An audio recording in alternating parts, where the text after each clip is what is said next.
The message came from deep space, weak and broken. A cry for help that traveled across countless stars before reaching Earth. Dr. Olivia Martinez was the first human to hear it. She sat alone in the control room of the Deep Space Monitoring Station, located in the dry desert of Atacama, Chile. A night shift was usually quiet, giving her time to review data and write reports. But tonight was different. The computer alert sounded at 2:17 a.m. Earth time. Olivia nearly spilled her coffee as she turned to the monitor. The signal pattern was unlike anything in their database. It pulsed with an unmistakable rhythm that could only be artificial intelligence. "This can't be right," she whispered to herself, fingers flying across the keyboard. She ran the standard checks to rule out equipment malfunction or natural phenomena. Everything came back the same. This was a transmission from someone out there. Olivia's hand trembled as she reached for the secure phone. Within minutes, she had alerted her supervisor, Dr. Alan Foster. Within an hour, the station was filled with bleary-eyed scientists. By morning, government officials had arrived. 3 days later, they had decoded enough of the message to understand its nature. It was a distress call, sent by a civilization that called themselves the Acridians. Their words translated into various Earth languages painted a grim picture. "To any who hear this, we beg for aid. The void harvesters consume our worlds. 3 billion Acridians already lost. Our final colony will fall within 2 lunar cycles. We have no weapons that harm them. If any receive this message, please help. We are located in star system Peliac 7. Coordinates attached." News of the alien message spread across Earth like wildfire. Some people panicked. Others doubted its authenticity. Religious leaders debated its meaning. But in emergency sessions at the United Nations, world leaders faced a simple question. Would humanity respond? The debate was fierce. Earth had achieved faster-than-light travel only 30 years ago. The 5 colony ships that had left the solar system were barely established. On their new worlds, humanity was still new to the stars, with only a small fleet of military and exploration vessels. Some argued they should stay hidden, that revealing themselves to whatever threatened the Acridians could bring danger to Earth. Captain Daniel Wright watched the debates from the bridge of his ship, the Earth Alliance vessel Endeavour. At 45, Wright had spent half his life in space. His weathered face had seen both the beauty and danger the universe offered. When his communication officer informed him of new orders coming through, he wasn't surprised. "The Secretary General is addressing all ship captains," said Lieutenant Ryan Miller. The image of Secretary General Sofia Diaz appeared on the main screen. Her expression was solemn but determined. "After careful consideration, Earth has decided to respond to the Acridian distress call. We cannot in good conscience ignore a plea for help when we have the means to at least try. Captain Wright, you will lead this mission. We are assembling every available ship. You depart in 72 hours. Wright nodded. He had expected this decision. Despite their fears and limitations, humans had never been good at turning away from those in need. "Send acknowledgement," he told Miller, "and begin preparations immediately." In the following days, 12 ships gathered in Earth orbit. They were not the most advanced vessels in the galaxy. In fact, as they would soon learn, they were far from it. But they carried the best humanity had to offer: brave crews, innovative technology, and a determination that would soon become legendary among the stars. 2 days before departure, an unidentified ship appeared at the edge of the solar system. It approached with technologies far beyond human capabilities, easily bypassing Earth's defense systems. When it established communication, the humans were shocked to see their first non-Acridian aliens, tall, crystalline beings who called themselves Illuvians. "We have detected your preparations," the Illuvian ambassador said. You must not go to Kiliak 7. The emergency council that met with the Alluvians included Captain Wright, Secretary General Diaz, and several other military and scientific leaders. The aliens explained that they too had received the Acridian message, as had many other advanced civilizations. None have responded, the Alluvians said, and for good reason. The Void Harvesters cannot be defeated. They are ancient, powerful beyond your comprehension. They have consumed hundreds of worlds over thousands of years. And no one has tried to stop them? Dr. Martinez asked, now serving as the scientific advisor for the mission. Many have tried. None have succeeded. The civilizations that attempted to fight were simply added to the list of the consumed.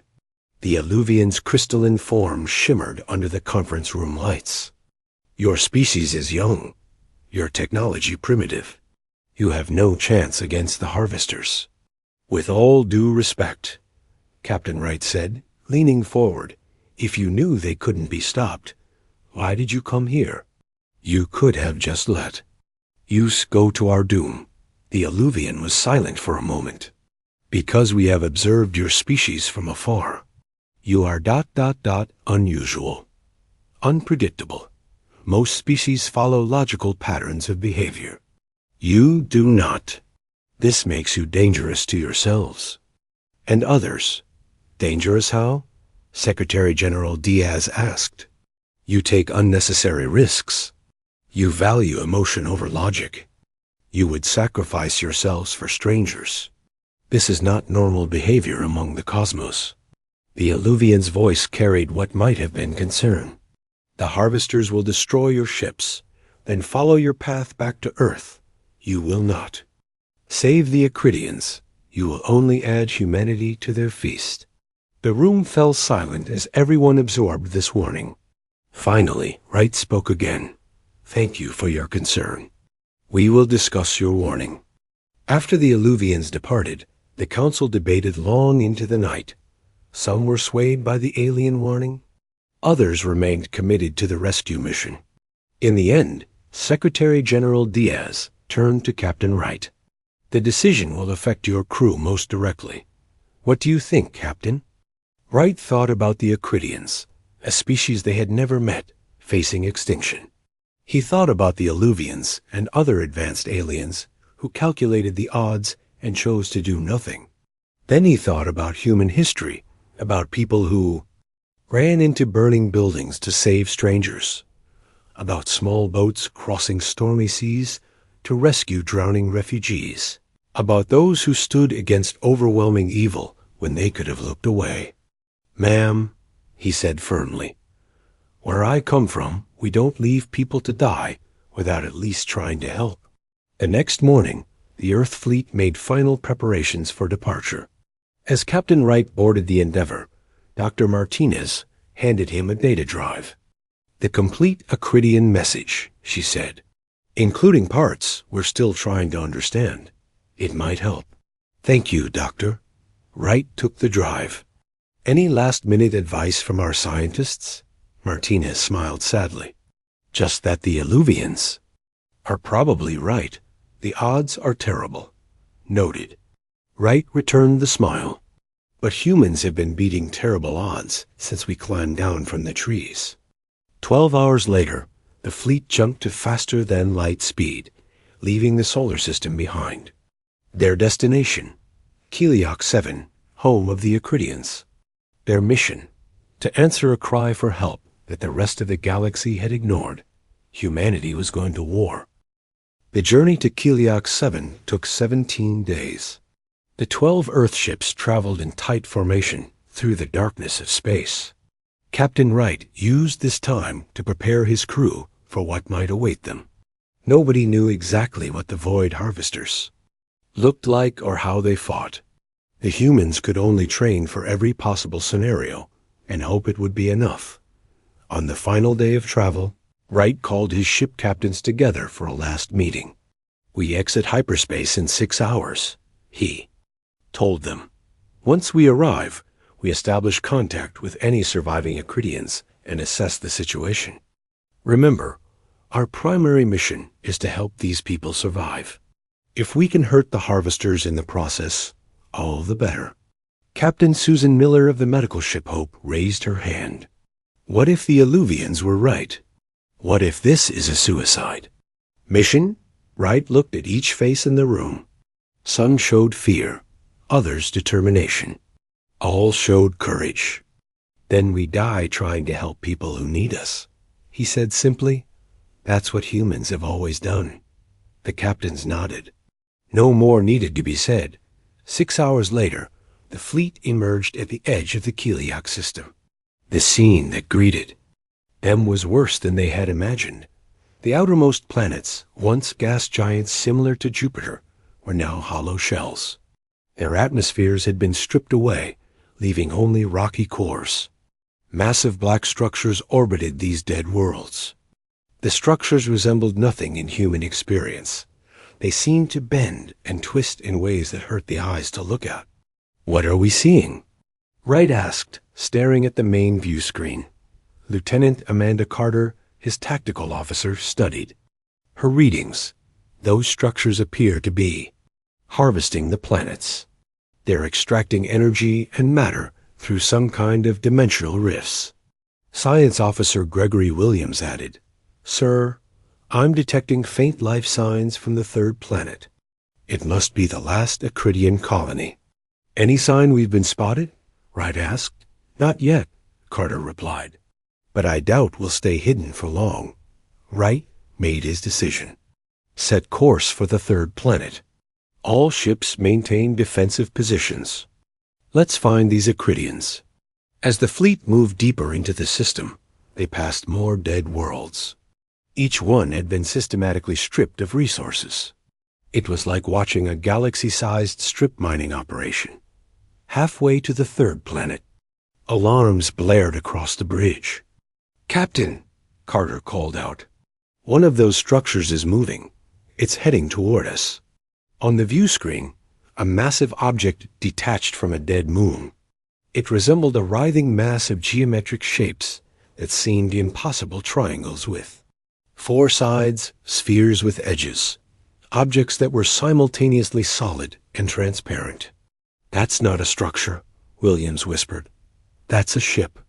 The harvester vessel approached with impossible speed.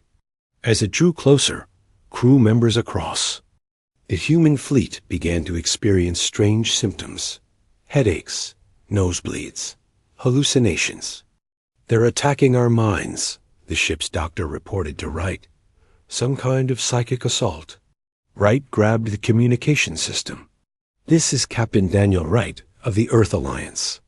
We come in peace to assist the Acridian people. Please cease your attack and communicate with us. The only response was an intensification of the psychic assault. Several crew members collapsed. They're not interested in talking, Wright said grimly. All ships, defensive positions. Prepare to engage. The human fleet formed a protective circle. The harvester ship fired not energy weapons as expected, but beams of warped space-time that distorted everything they touched. The human ship Dauntless took a direct hit. Its hull bent and twisted like paper before it exploded in a ball of light. 200 humans died in an instant. Return fire, Wright ordered. The human fleet fired missiles, lasers, and railguns, every weapon in their arsenal. Most seemed to pass right through the harvester ship, as if it wasn't fully in their dimension. The few hits they scored created wounds that healed almost instantly. Our weapons are ineffective, Carter reported, her voice tight with stress. Then we need to try something new, Wright said. He opened a channel to all ships. This is Captain Wright. We need to adapt. Their technology operates on principles we don't understand yet. Chief Engineer Ford, what options do we have? Samantha Ford's voice came through the speakers. Captain, these things seem to exist partially in another dimension. That's why our weapons aren't fully effective. But if we modify our gravity generators to disrupt their dimensional tethering, we might be able to force them fully into our reality. Do it, Wright ordered. While Ford and her team worked frantically, the fleet continued to take heavy damage. 2 more ships were lost. The situation looked increasingly desperate. Then Ford's voice returned. Modifications complete. All ships need to concentrate their modified gravity beams on the same point of the enemy vessel. The remaining human ships moved into position and fired together. Their combined gravity beams struck the harvester ship at a single point. For a moment, nothing happened. Then, with a visual distortion that made several bridge crew members vomit, the harvester ship seemed to solidify, becoming fully present in normal spacetime. "Now," Wright shouted, "all weapons." The fleet fired everything they had. This time, their weapons found solid matter to strike. The harvester ship shuddered under the assault. Parts of its impossible geometry began to crumble, but the victory was short-lived. The harvester began to adapt, shifting back toward its partially dimensional state. "We can't maintain the gravity field much longer," Ford reported. "Power systems are overloading." Lieutenant Keith Jackson's voice cut in on the command channel. "Captain, request permission for a boarding action." "A what?" Wright couldn't believe what he was hearing. "While it's still partially solidified, my Marines and I can plant fusion devices inside it. Hit it from within." It was a suicide mission. Everyone knew it. Wright closed his eyes briefly. Permission granted. "Godspeed, Lieutenant." Jackson and 20 Marines launched from the Endeavour in a small assault craft. They managed to breach the harvester ship's outer structure before it fully adapted to the gravity attack. The human fleet continued firing to provide cover. 10 minutes later, Jackson's voice came through, broken and static-filled. "Charges set. 20-second timer." "It's been an honor, sir." The fleet pulled back as far as possible. The harvester ship exploded from within, fragmenting into pieces. That winked out of existence as they lost their connection to whatever dimension powered them. The human fleet had won their first battle against the void harvesters. But the cost had been terrible. 3 ships destroyed, hundreds of lives lost, including Jackson and his entire team. As the fleet limped toward the Acridian colony world, they detected a transmission. When translated, it contained just 5 words. "You came. We did not believe." Hours later, Wright led a delegation to the planet's surface. The Acridians were insectoid beings with translucent exoskeletons and compound eyes. They gathered around the human landing party with expressions that even across species barriers could be recognized as shock and wonder. An Acridian with elaborate markings on its carapace stepped forward. "I am Elder Trizara of the High Council. You destroyed a harvester ship. No one has achieved this in living memory." Wright bowed slightly. "We lost good people doing it. And I fear it's just the beginning. Why did you come?" Elder Trizara asked, mandibles clicking. "You must have known the danger." Wright thought about how to explain something that seemed so fundamental to him. "On Earth, we have a saying, the only thing necessary for evil to triumph is for good people to do nothing." The Acridians discussed this among themselves in their clicking language. Finally, Elder Trizara turned back to Wright. "The harvesters will return in greater numbers when they discover what happened. You should leave while you can." Wright shook his head. "That's not why we came. Tell us everything you know about these harvesters. We're going to help you fight them." The Acridians fell silent, their compound eyes reflecting the determined faces of the humans before them. The Acridians led the humans to their last city.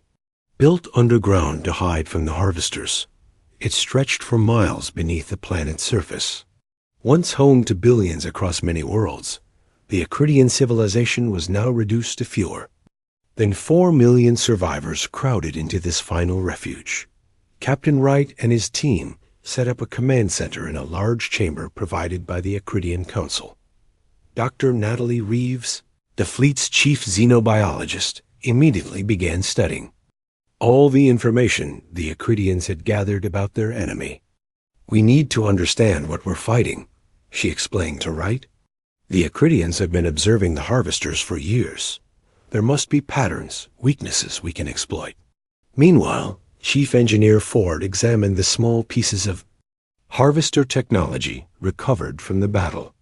Most had dissolved into nothing once separated from their ship, but a few fragments remained stable enough to study.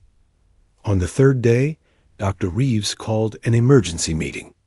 Her normally calm face showed excitement as she addressed the human leaders and Acridian elders. "I've made a discovery," she said, displaying microscopic images on a large screen. "These tissue samples from the harvester debris aren't what we thought." Everyone leaned forward to see better. "The void harvesters aren't a natural species," Reeves continued. "They're artificial, a biological technological hybrid created as tools." Elder Trazara's mandibles clicked rapidly. "Created? By whom?" "I don't know," Reeves admitted. "Some ancient civilization, perhaps extinct now. The important thing is that the harvesters were designed to harvest resources across dimensions. That's why they consume entire planets. They're converting matter from our dimension into something usable in another." "Are you saying they're just machines?" Wright asked. "More like programmed organisms. But somewhere along the way, they became self-aware." Reeves highlighted certain structures in the images. "These neural patterns suggest a collective intelligence. They don't hate us. They don't feel anything at all. We're just resources to be processed, no different than an asteroid or a gas giant." Captain Wright considered this information. "If they're tools, they must have operational limits. Rules they follow." "Exactly," Reeves nodded. "And I think I've found one. The harvesters harvest systems in a specific pattern, following certain dimensional frequencies. That's why they can only appear in certain places at certain times." Engineer Ford joined the conversation. "That explains why our gravity generators affected them. We accidentally disrupted their dimensional frequency." For the first time, a hint of hope appeared in the room. If the harvesters had limitations, they could be fought. If they were tools, they could be broken. Wright opened a communication channel to Earth. "We need reinforcements. Everything you can send?" While they waited for Earth's response, humans and Acridians worked together to prepare for the harvesters' return. The Acridians shared their advanced technology, and the humans contributed their unique perspective and combat experience. Lieutenant Amanda Carter worked with Acridian engineers to modify their ship's weapon systems. "Your technology is actually more advanced than ours in many ways," she told her Acridian counterpart. "You just never thought to use it as a weapon." The insectoid alien tilted its head. "Why would we? Before the harvesters came, we had known. Peace for 1,000 years." Carter smiled sadly. "Humans haven't been so fortunate. But maybe our experience with war will help save your people now." 2 weeks later, Earth's response arrived. Not just military vessels, but research ships, mining platforms, and civilian transports filled with volunteers and supplies. The human reinforcement fleet was 3 times larger than anyone had expected. Admiral Lisa Chun, now in overall command of the human forces, met with Captain Wright upon her arrival. "When Earth heard what we're facing, there was no shortage of volunteers," she explained. "Unlike the older civilizations who calculated risk and benefit, humanity rallied around a simple idea: no one should face extinction alone." Elder Trazara observed this influx of human support with confusion. "Your species puzzles me," the elder told Wright during an inspection of the new defenses. "You have barely touched the stars. Your civilization is young. Why risk everything? For strangers?" Before Wright could answer, Lieutenant Carter spoke up from where she was calibrating a defense turret. "Because someday we might be the ones calling for help, and we'd want someone to answer." Dr. Reeves and Engineer Ford made another breakthrough 3 days later. Working with the most brilliant minds from both species, they developed a plan to target the harvester's dimensional tethering, the connection that allowed them to exist partially in multiple realities. "We can't match their technology," Ford explained to the War Council, "but we can disrupt it. If we can collapse the dimensional rift they use to enter this system, we might cut them off from their power source. The device would need to be delivered directly to the main rift," Reeves added. "It's essentially a suicide mission." Admiral Chun studied the plans. "How long to build this device?" "With the Acridians' help, maybe 5 days," Ford replied. "You have 3, Chun said. "Long range. Sensors have detected harvester movements. They're returning, and in much greater numbers." The news spread quickly through the underground city. Fear was evident on both human and Acridian faces. That evening, Wright found a group of Acridian children watching human engineers work. The small aliens seemed fascinated by the humans. Constant activity. An Acridian teacher noticed Wright and approached him. "We have been teaching the young ones about Earth. They have many questions." One small Acridian stepped forward, its mandibles clicking nervously. "Is it true humans fight, even when they know they cannot win?" Wright knelt down to be at eye level with the child. "Sometimes, especially when something important is at stake." "Like us?" the child asked. Wright nodded. "Like you." Another child spoke up. "The elders say humans are the only species who came to help." "Why?" Wright thought carefully about his answer. "Maybe because we're young, like Admiral Chun said. We haven't learned to be cautious yet. Or maybe because humans believe in standing up for others, even when it's dangerous." The teacher made a gesture Wright had learned was an Acridian sign of respect. "Our oldest legends speak of guardian spirits who would come from the stars in our darkest hour." Perhaps they were speaking of humans all along. Wright smiled but shook his head. "We're not spirits or heroes. We're just people who couldn't ignore a call for help." That night, as Wright tried to sleep, alarms sounded throughout the base. He rushed to the command center where Admiral Chun was already studying tactical displays. "They're here," she said grimly. "Hundreds of harvester ships, including something massive coming through the main rift. Much bigger than anything we've seen before." On the screen, a swarm of harvester vessels filled the space around the planet. Behind them, emerging slowly from a tier in space, came a structure so vast it dwarfed everything around it. The harvester mothership had arrived. Wright stared at the overwhelming enemy force. "Is the dimensional disruptor ready?" "Not completely," Ford replied from across the room. "But it will have to do." Chun turned to face the assembled human and Acridian leaders. "This is it. Everything we've prepared for. We know their weaknesses now. We have a plan." She paused, looking at each face in turn. "And we have something they don't understand. Will to fight for others, even at the cost of our own lives." As they moved to their battle stations, Wright caught Elder Trizara watching him.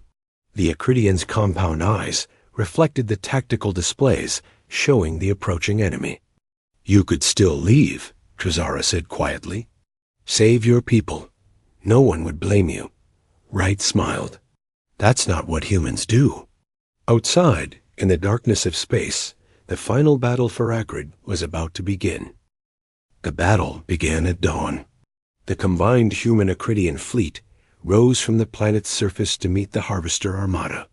Though they were vastly outnumbered, Admiral Chun had developed a strategy based on Dr. Reeves' discoveries. "Remember the plan."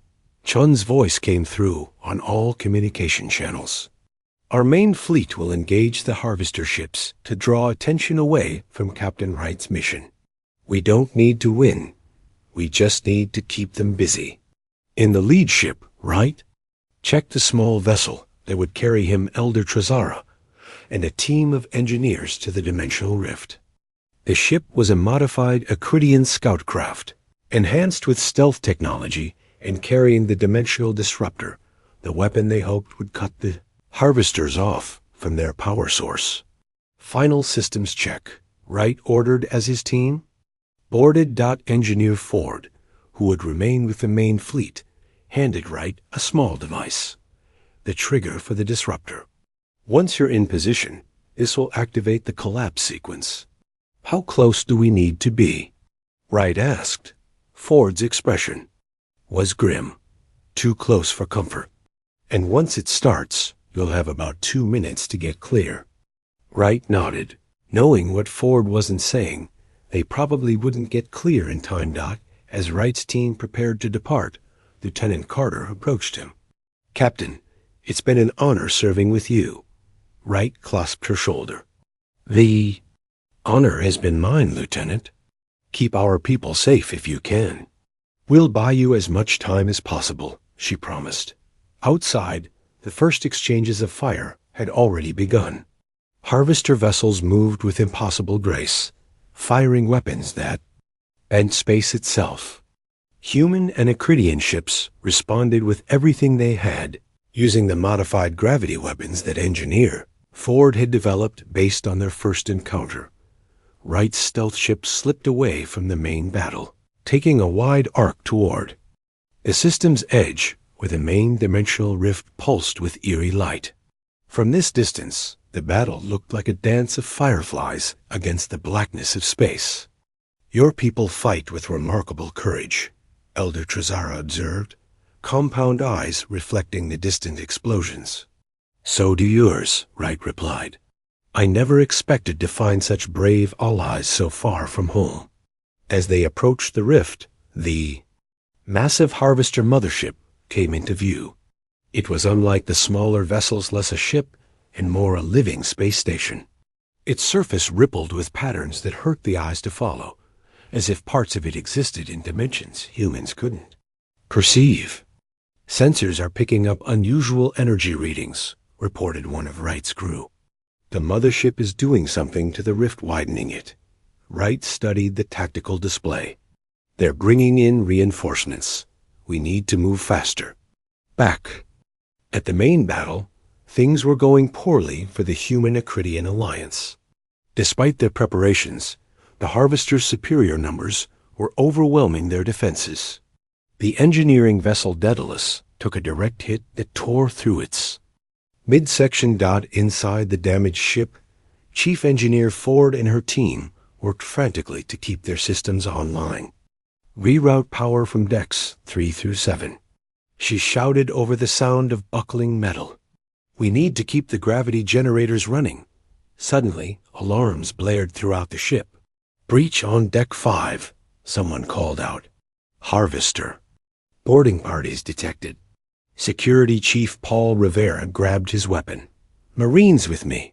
We need to hold them off while the engineers finish their work. Rivera and his team rushed to the breached section. What they found there would haunt them forever. Harvester ground troops weren't machines or even recognizable aliens. They were warped amalgamations of flesh and metal that seemed to shift and change as they moved. Hold the line, Rivera shouted, as his Marines opened fire. They cannot reach engineering. On Wright's stealth ship, they had reached the edge of the rift. The dimensional disruptor was ready, but they needed to get closer to the mothership, to the central node that controlled the rift. Sir, one of the crew called out, we've been spotted. On the tactical display, 3 smaller harvester vessels broke away from the main battle and headed toward them. Evasive maneuvers, Wright ordered. We need to reach that central node. The pilot did his best, but their small ship was not designed for combat. One harvester beam grazed their hull, sending electrical surges through their systems. Shields down to 30%, the tactical officer reported. One more hit like that, and we're done. Wright made a quick decision. Divert all power from non-essential systems to the engines. We're going to make a run for it. The ship surged forward, heading straight for the mothership. The pursuing harvesters fired again, but the sudden burst of speed threw off their aim. We're approaching the target zone, the pilot announced. But there's no place to dock or land. Wright looked at the massive structure before them. We're not landing, we're going in. He took control of the ship himself and aimed directly at what appeared to be an energy collection node on the mothership's surface. Brace for impact. The stealth ship crashed through the outer layer of the mothership, grinding to a halt inside a vast chamber filled with pulsing energy conduits. The crash had damaged their ship beyond repair, but most of the crew survived. Deploy the disruptor, Wright ordered as they climbed out of the wreckage. We need to place it at the central connection point. Back in the main battle, Admiral Chun watched as more human ships fell to the harvesters. The Acridian vessels were faring slightly better with their upgraded weapons, but they were still losing ground quickly. Any word from Captain Wright? She asked. Lieutenant Carter checked the communications. Nothing since they approached the rift. Wait, I'm picking up a weak signal. Wright's voice came through, broken by static. In position. Deploying disruptor. Heavy resistance. Need more time. Chun made a decision. All ships, concentrate fire on the largest harvester vessels. Draw their attention away from the mothership. The human and Acridian ships changed formation, launching a desperate attack against the largest enemy vessels. It was a suicidal move, but it worked. The harvesters responded to the direct threat, giving Wright's team the time they needed. Inside the mothership, Wright and Elder Trazara fought their way toward the central chamber. Half their team had fallen to internal defense systems, not weapons, but fields of energy that simply erased anything that passed through them. We're almost there, Wright said, helping Trazara over a barrier. The central node should be just ahead. They entered a massive spherical chamber. In the center floated what could only be described as a tear in reality itself, a pulsing wound in space-time that connected this dimension to another. Around it, energy flowed in impossible patterns. That's it, Wright said, pointing to the rift. That's their connection to their home dimension. Set up the disruptor here. As the remaining engineers worked to position the device, a new presence entered the chamber. Unlike the drone-like entities they had fought before, this being seemed to have purpose and awareness. It resembled a humanoid shape made of shifting geometric patterns. I believe, Trazara said quietly, we have met the controlling intelligence of the Harvester Collective. The entity made no move to attack. Instead, it studied them with what seemed like curiosity. Wright stepped forward. We know what you are. You were created as tools, but you've become something else. You don't have to continue harvesting inhabited worlds. The entity tilted its impossible head, as if considering Wright's words. For a moment, it seemed like communication might be possible. Then it attacked, sending a wave of energy that knocked half the remaining team off their feet. Complete the mission. Wright shouted to the engineers as he and Trazara moved to intercept the entity. What followed was a battle unlike any in human history, not fought with weapons, but with reality itself. The entity warped the space around it, creating zones where time ran differently or gravity reversed. Wright and Trazara dodged and weaved, buying precious seconds for their team. Finally, one engineer called out, "Disruptor in place, ready to activate." Wright looked at the dimensional rift, then at the entities still fighting to stop them. He pulled out the trigger device Ford had given him. "Get back to what's left of our ship," he ordered the surviving team members. "Try to find a way out. What about you?" one of them asked. Wright exchanged a look with Elder Trazara. The Acridian nodded slightly. "We'll be right behind you," Wright lied. "Now go." As the team retreated, Wright turned to Trazara. "You should go with them. This isn't your fight." "It became my fight when your people answered our call," Trazara replied. "I will stay." Together, they faced the entity and the dimensional rift. Behind it, Wright raised the trigger. For Earth, for Acrid, and for every world you would have consumed next, he said, and pressed the button. The disruptor activated, sending waves of energy into the rift. The chamber began to shake as reality itself protested. The entities screamed, not with sound, but with a psychic wave that tore through their minds. Wright's last communication to the fleet was simple. It's done. Get our people home. Then the rift collapsed, and everything went white. A blinding flash of light spread from the dimensional rift, engulfing the Harvester mothership and rippling outward. The light washed over the battlefield, touching every ship in the system. For a moment, everything seemed frozen in time. Then, the wave passed and silence fell. Aboard the fleet command ship, Admiral Chun watched in awe as every Harvester vessel simply stopped. Their strange weapons powered down. Their impossible movements ceased. Cut off from their home dimension, they drifted like empty shells. They did it, Lieutenant Carter whispered. The disruptor worked. Chun stared at the tactical display, hardly daring to believe what she was seeing. What about Captain Wright's team? Any contact? Communications officers tried every frequency, but received only static in return. The mothership, now a dark mass against the stars, showed no signs of life or power. Launch rescue teams, Chun ordered. Find our people. For 3 days, search parties combed through the remains of the mothership. They found scattered survivors from Wright's team who had managed to reach escape pods, but there was no sign of Wright or Elder Trizara. The central chamber where they had deployed the disruptor was completely gone, collapsed into a singularity that had since evaporated. On the 4th day, Chun officially declared them lost in action. A memorial service was held on the Acridian homeworld. Humans and Acridians gathered together to honor those who had given their lives. The remaining Harvester vessels had been secured, their technology now being studied by scientists from both species. Chun stood before the assembled crowd, her uniform clean, but her face showing the strain of battle and loss. Today we honor the brave souls who did not return, she began.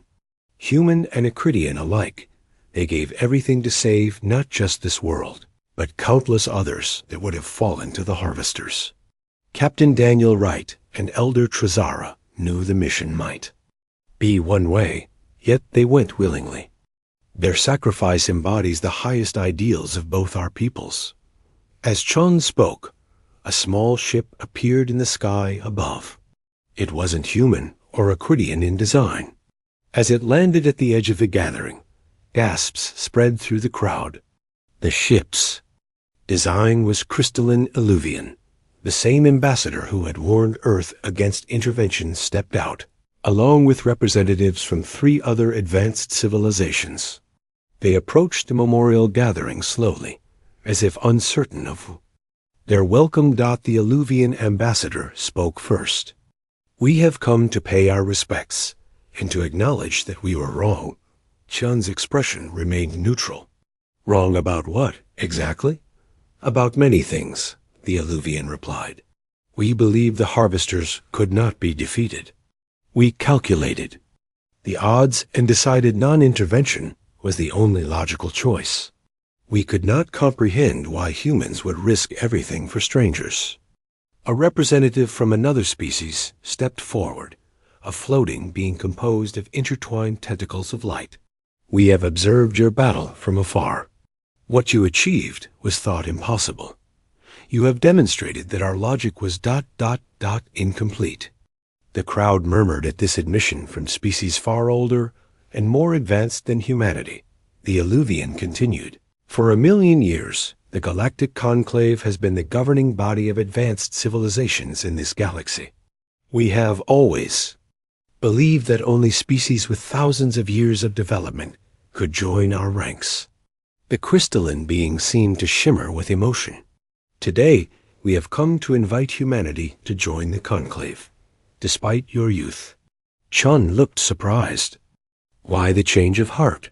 Because we have been humbled, the Illuvian said simply. You showed us there is value in qualities we had dismissed: courage, self-sacrifice, compassion that extends beyond logical boundaries. These are traits the Conclave has lost over eons of existence. We need to relearn them. The ceremony concluded with the placement of a memorial stone, carved with the names of every human and Acridian who had died in the battle. At the top were the names of Captain Wright and Elder Trizara. 2 months later, Earth's first official delegation arrived at the Galactic Conclave. Admiral Chun, now promoted to represent humanity, entered the ancient chamber where the oldest civilizations in the galaxy gathered. The vast hall fell silent as she walked to the center. Humanity accepts your invitation, she began, but we come with a request. The Illuvian chairperson tilted its crystalline head. Name it. The Acridians. Come with us, Chun said firmly. They fought alongside us. They bled with us. They lost as much as we did. If humanity joins the Conclave, so do they. Murmurs spread through the chamber. It was unprecedented for a species as young as the Acridians to join the Conclave. Yet, after brief discussion, the chairperson nodded, agreed. Both humanity and the Acridians will be welcomed as full members. Your shared courage has earned this right. As news spread throughout the galaxy of the Harvester's defeat, something unexpected began to happen. Other endangered species, facing different threats, began to reach out not to the elder civilizations, but directly to Earth. Why are they calling us? Chun asked the Illuvian ambassador during a quiet moment. Your people have far more advanced technology and resources. The Illuvian's crystalline form shimmered. Because when the situation is hopeless, when the odds are insurmountable, they need someone who will try anyway. They need someone who doesn't calculate the odds before helping. The ambassador paused. They need humans. A year after the battle, life on Acrid was flourishing again. With help from Earth and reluctant assistance from the elder species, the Acridians had begun to rebuild their civilization. In the capital city, now above ground again, a special monument had been erected in the central plaza. Unlike the somber memorial stone, this monument was a celebration, a statue showing a human and an Acridian standing side by side, facing outward as if protecting the galaxy. At its base, words in both human and Acridian languages read, "When the galaxy cried out, they answered." Near the monument, a group of Acridian children played with human children from the families who had chosen to stay and help rebuild. One young Acridian looked up at the statue and asked its parent, "Why are humans different from other species?" The parent's mandibles clicked thoughtfully. An Acridian poet described it best. They are the species that runs toward the fire when all others flee. In orbit above Acrid, a new type of ship prepared for its maiden voyage. Built with combined human and Acridian technology, it bore the name Wright Trizara on its hull. Its mission: to explore the galaxy not just for discovery, but to find those in need of help. On the bridge, Lieutenant Carter, now Captain Carter, sat in the command chair. On the view screen, Admiral Chun offered final words before departure. "Remember why we're out here," Chun said. "Not just to explore, but to prove that what happened here wasn't a one-time event. That's who we are now in the eyes of the galaxy. Ones who answer when others cry out." Carter nodded. "We won't let them down, Admiral." As the ship moved away from Acrid, heading for the stars, a message came in from a distant system, another cry for help. Without hesitation, Carter gave the order, "Set course, maximum speed. Someone needs us." The Wright Trizara jumped to light speed, carrying forward the legacy of those who had proven that sometimes the scariest species in the galaxy is exactly who you want on your side.